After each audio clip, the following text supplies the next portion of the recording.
Hi friend, welcome to game of winning. सबसे पहले बात कर लेते हैं लास्ट वीक स्मैकडाउन के एपिसोड की व्यूअरशिप के बारे में, जहां हमें Charlotte Flair women's elimination chamber match के क्वालिफाई मैच में दिखाई दी थी। Drew McIntyre, Jacob Fatu, Cody Rhodes के बीच सेगमेंट देखने को मिला था ओपनिंग में।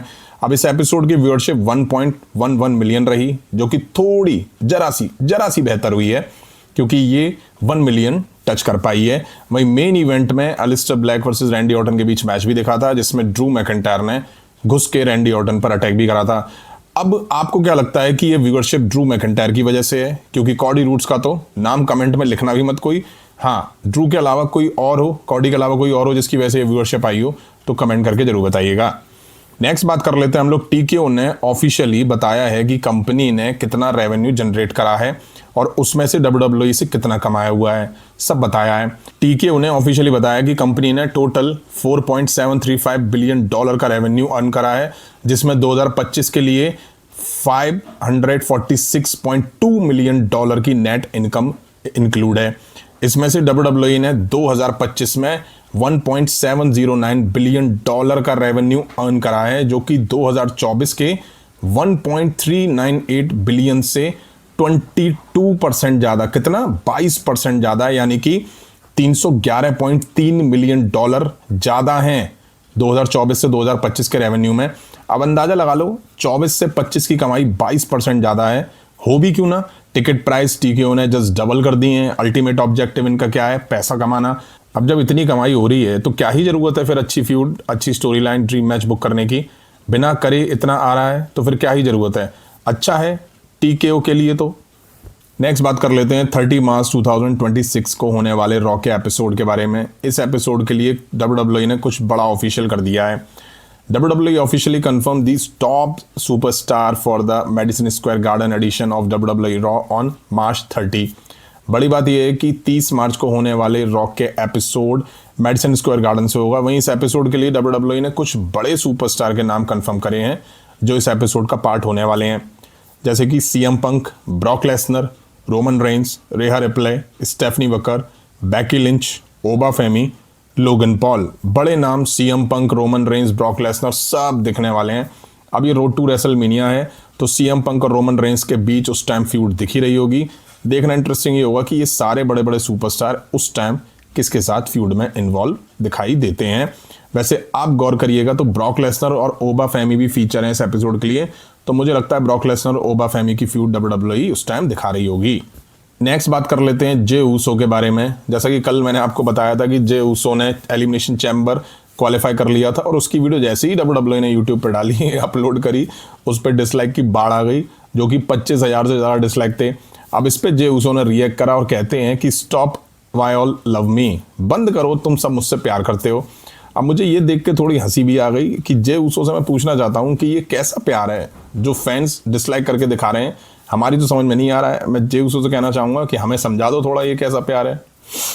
नेक्स्ट बात कर लेते हैं फिन बैलर के ओल्ड थीम म्यूजिक के बारे में, जिसको लेके उन्होंने कुछ कहा है। फिन बैलर का कहना है कि उनका जो पुराना थीम सॉन्ग बेलफास्ट में सिर्फ एक रात के लिए वापस आने वाला था, लेकिन इसे इतना पसंद किया गया कि वो शायद हमेशा के लिए वापस आ चुका है।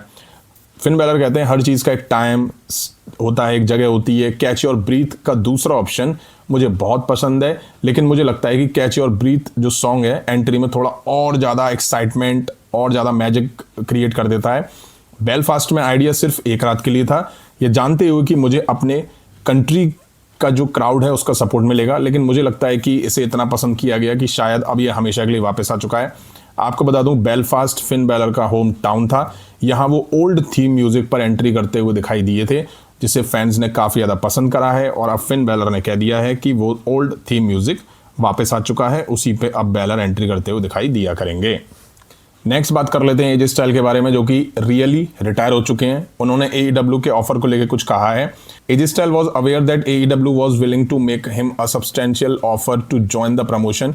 ही meant what he said about spending time at home with family, but speaking to a few people close to him, Style was well aware that AEW was willing to make a substantial offer, and it was likely going to be one that would not cost him much time away from home. AJ Styles को पता था कि AEW उन्हें promotion में include होने के लिए एक बड़ा ऑफर देने को तैयार बैठी हुई है।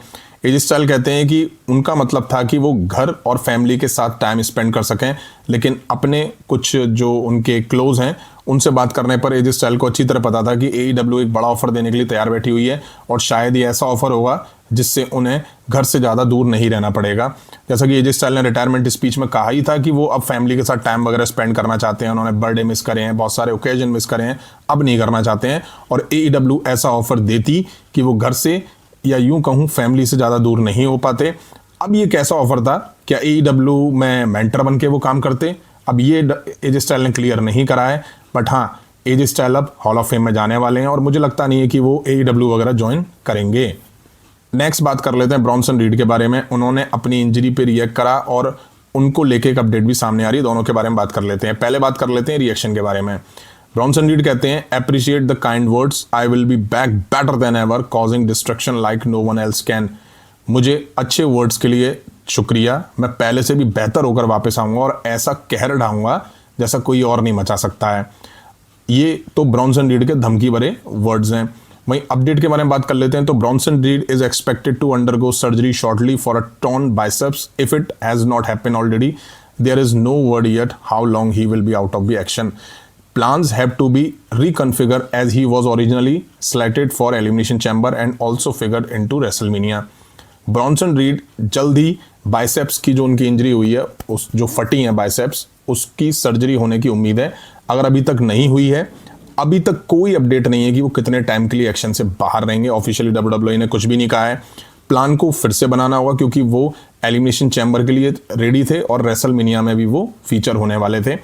अब मैं WWE से ये कहना चाहता हूं कि अगर वाकई ब्रॉन्सन रीड, ब्रॉन ब्रेकर जैसे बड़े सुपरस्टार इंजर्ड हैं, सर्जरी हुई है इन लोगों की, तो इनकी फोटोज ऑफिशियल कर दो ना, जिससे रूमर्स पे फुल स्टॉप लग जाए। अभी रिसेंट में बियांका ब्लेयर ने भी ऑफिशियल करे हैं अपने इंजरी वाली फिंगर वगैरह, जिसमें साफ दिखाई दे रहा है कि वो रिकवर नहीं हो पाई हैं। और इससे पहले भी काफ़ी सारे सुपरस्टार ऐसे हैं जिन्होंने अपने एक्सरे स्कैन वगैरह फैंस के साथ शेयर करें हैं। तो ऐसे ही इन दोनों के भी कर दो, अभी फुल स्टॉप लग जाएगा। अगर इंजर्ड है तो, जो कि मुझे लगता नहीं है कि ये लोग इंजर्ड हैं, मुझे लगता है WWE ने कुछ रीजंस की वजह से इन लोगों को बाहर कर दिया है। नेक्स्ट बात कर लेते हैं मैन और वुमेन्स एलिमिनेशन चैम्बर के करंट फेवरेट विनर के बारे में। पहले बात करेंगे वुमेन्स एलिमिनेशन चैम्बर के बारे में, जिसमें Tiffany Stratton, Asuka, Alexa Bliss, Rhea Ripley, Raquel Rodriguez और कियाना जेम्स होने वाली हैं। करंट की बात करें तो इन सभी वुमेन्स में से विनर फेवरेट टिफनी स्ट्रैटन बताई जा रही हैं। और अगर ऐसा होता है तो फिर टिफनी स्ट्रैटन रेसलमेनिया 42 के लिए जेड कारगिल को चैलेंज करने वाली हैं टाइटल के लिए। आपको याद दिला दूं, कुछ टाइम पहले जेड कारगिल ने टिफनी स्ट्रैटन को हरा के ही इस टाइटल को जीता था।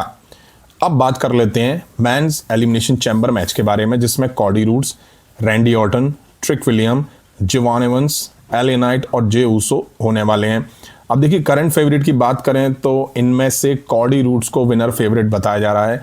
वैसे भी ड्रू मैकिंटायर और कॉडी रूड्स की फ्यूड चल ही रही है, तो WWE कॉडी रूड्स को विनर बना के ड्रू मैकिंटायर को चैलेंज करवाएगी रेसलमेनिया 42 के लिए।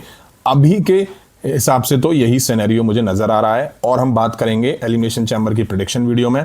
तो फ्रेंड, ये थी WWE से रिलेटेड कुछ इंटरेस्टिंग अपडेट्स। उम्मीद है वीडियो आप सभी को पसंद आई होगी। पसंद आई तो लाइक करें, चैनल पर सब्सक्राइब करें। मिलता हूं जल्दी नेक्स्ट वीडियो में। Thank you.